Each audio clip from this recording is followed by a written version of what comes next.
Good morning બચ્ચાઓ, જય શ્રી કૃષ્ણ. હું જીગર sir ફરી એકવાર ધોરણ 10ના વિદ્યાર્થીઓ માટે ચેપ્ટર નંબર 4માં સામાજિક વિજ્ઞાન વિષય સાથે સ્વાગત કરું છું. ચેપ્ટર નંબર 4ની શરૂઆત કરી હતી ભારતનો સાહિત્યક વારસો. ભારતના સાહિત્યક વારસાની અંદર શરૂઆતનો પહેલો મુદ્દો જોયો હતો ભાષા અને સાહિત્ય. ત્યારબાદ બીજો મુદ્દો જોયો હતો કે જે ભારત દેશના પ્રાચીનતમ ગ્રંથો વિશેની વાતચીત કરી હતી. પ્રાચીન ભારતીય સાહિત્ય, વૈદિક શાસ્ત્ર જોયું, વેદોને લગતું, રામાયણ અને મહાભારત, સંસ્કૃત સાહિત્ય જોયું, બૌદ્ધ સાહિત્ય, પાલી ભાષા, ત્રિપિટકનો મુદ્દો જોયો, ગુપ્ત સાહિત્ય, ગુજરાતી ગદ્ય પદ્ય અને છેલ્લે તમિલ સાહિત્ય, તમિલ, તેલુગુ, કન્નડ અને મલયાલમની વાતચીત કરી. હવે મુદ્દો નવો જોવા જઈ રહ્યા છે. એ મુદ્દાનું નામ છે મધ્યકાલીન સાહિત્ય. મધ્યકાલીન સાહિત્ય. ઉત્તર ભારતના મધ્યયુગની શરૂઆતમાં સંસ્કૃત સાહિત્યની ભાષા બની. સંસ્કૃત ભાષા સાહિત્યની ભાષા. આ યુગમાં કાશ્મીરની અંદર અત્યંત મહત્વના બે ગ્રંથો લખાયા.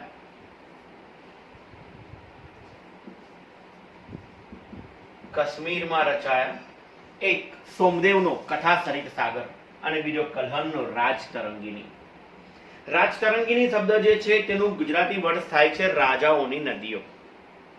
રાજાઓની નદીઓ. તો બે ગ્રંથ રચાયા, સોમદેવનો કથા સરિત સાગર અને કલ્હણનો રાજતરંગિની, જેમાં રાજતરંગિની એ કાશ્મીરના ઇતિહાસને આલેખતો અત્યંત મહત્વપૂર્ણ ગ્રંથ ગણાય છે. સાચા અર્થમાં તો રાજતરંગિની એ ભારતનો સર્વપ્રથમ ઐતિહાસિક ગ્રંથ ગણાય છે. ભારતનો સર્વપ્રથમ ઐતિહાસિક ગ્રંથ એટલે કયો? રાજતરંગિની. ત્યારબાદ એ સમયની બીજી મહત્વની રચના એટલે જયદેવનું ગીત ગોવિંદ. જયદેવનું ગીત ગોવિંદ કે જેની ગણના સુંદરમાં સુંદર કાવ્ય ગ્રંથોમાં થાય છે. પણ કયા? તો કે સંસ્કૃતનું સુંદરમાં સુંદર કાવ્ય ગ્રંથ એટલે કયું? જયદેવનું ગીત ગોવિંદ. એ સમયે અપભ્રંશ થયેલી ભાષાઓનો આધુનિક ભારતીય ભાષામાં વિકાસ થયો. અપભ્રંશ એટલે શું? અપભ્રંશ એટલે કંઈક જૂનું અને કંઈક નવું બંનેને સંલગ્ન ભેગું થાય. જૂનું નામ બદલીને નવું નામ કરાય. દર્ભાવતી નગરનું ડભોઈ, વડનગરીનું વડોદરા, વડોદરાનું બરોડા, કર્ણાવતી નગરનું અહેમદાબાદ અને અહેમદાબાદનું અમદાવાદ, મુંબઈનું Bombay. See this all the names, આ બધા જ નામ જે છે તે અપભ્રંશ થયેલા ગણાય છે. બરાબર છે. કવિ ચંદબદરાય, નામ જુઓ કેટલું મસ્ત છે. કવિ ચંદબદરાય રચિત પૃથ્વીરાજ રાસો. કવિ ચંદબદરાય રચિત પૃથ્વીરાજ રાસો એ હિન્દી સાહિત્યનો પ્રારંભિક ગ્રંથ ગણાય છે. લીટી દોર દો ભાઈ. હિન્દી સાહિત્યનો પ્રારંભિક ગ્રંથ કયો ગણાય છે? તો ચંદબદરાય. પૃથ્વીરાજ ચૌહાણના વીરતાપૂર્ણ કાર્યનું વર્ણન કરતા આ ગ્રંથની રચના હિન્દી સાહિત્યમાં વીરગાથા યુગની શરૂઆત થઈ. એટલે આ ચંદબદરાય રચ્યો પૃથ્વીરાજ રાસો નામનો ગ્રંથ ચંદબદરાયે.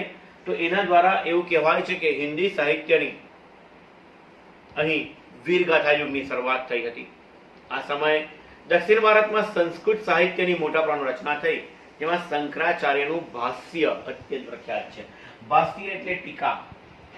કોઈ પણ ગ્રંથ રચ્યો હોય ને બચ્ચાઓ, તેની વિરુદ્ધમાં ટીકા થાય. તો આ સોમદેવ થી લઈને શંકરાચાર્ય સુધીનો મુદ્દો આવે ને તેને કહેવાય કયું? તો કે સંસ્કૃત, મધ્યયુગનું સંસ્કૃત સાહિત્ય.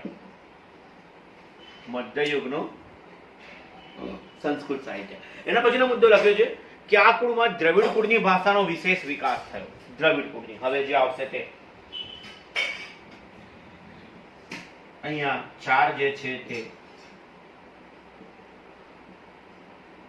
દ્રવિડ કુળની ભાષાઓ તરીકે ઓળખાય છે. તો દ્રવિડ કુળની ભાષામાં અહીં ત્રણ મહાકવિઓ થઈ ગયા. કવિ પંપા, કવિ પોન્ના અને કવિ રન્ના. એને કન્નડ સાહિત્યની ત્રિમૂર્તિ કહેવાય છે. જો લખ્યું છે થોડા સમય સુધી કન્નડ સાહિત્ય પર જૈન ધર્મની ગાઢ અસર પડતા કવિ પંપા, કવિ પંપાએ, પપ્પા નથી, ચંપા નથી, પંપા, કવિ પંપાએ આદિપુરાણની રચના કરી. 16મા જૈન તીર્થંકરનું જીવન આલેખતું શાંતિ પુરાણ કોને? કવિ પોન્નાએ તૈયાર કર્યું. કવિ પોન્નાએ. 16મા જૈન તીર્થંકર જૈન ધર્મના પ્રથમ તીર્થંકર એટલે વૃષભદેવ અને 24મા તીર્થંકર એટલે મહાવીર સ્વામી. આ ઉપરાંત કવિ રન્નાએ અજીતનાથ પુરાણ નામની કૃતિઓની રચના કરી. આ યુગમાં કવિ પંપા, કવિ પોન્ના અને કવિ રન્નાને કન્નડ સાહિત્યની ત્રિપુટી તરીકે ઓળખવામાં આવે છે. કન્નડ સાહિત્યની ત્રિપુટી કવિ પંપા, કવિ પોન્ના અને કવિ રન્ના. કવિ કંબલે, આગળ એમ જ મુદ્દો છે તમિલ સાહિત્યનો, કવિ કંબલે તમિલ ભાષામાં રામાયણમની રચના કરી. રામાયણ તો આપણું હતું જ, જે સંસ્કૃતમાં, આ તમિલ ભાષામાં રામાયણમ કવિ કંબલ દ્વારા રચના કરવામાં આવી. આ ઉપરાંત તમિલ ભાષામાં અન્ય પ્રસિદ્ધ ગ્રંથો રચાયા હતા. પહેલું મધ્યકાલીન યુગની અંદર સંસ્કૃત સાહિત્ય, બીજું દ્રવિડ કુળની ભાષાનો વિકાસ થયો છે.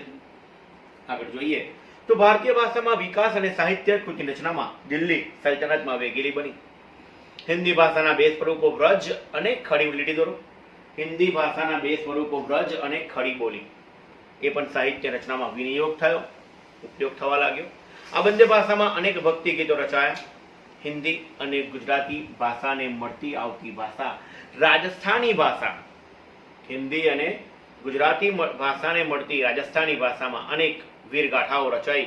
આ વીરગાથામાં આલ્હા, ઉદલ, બિસલદેવ અને રાસો એ સમયની પ્રખ્યાત વીરગાથા કહેવાય છે.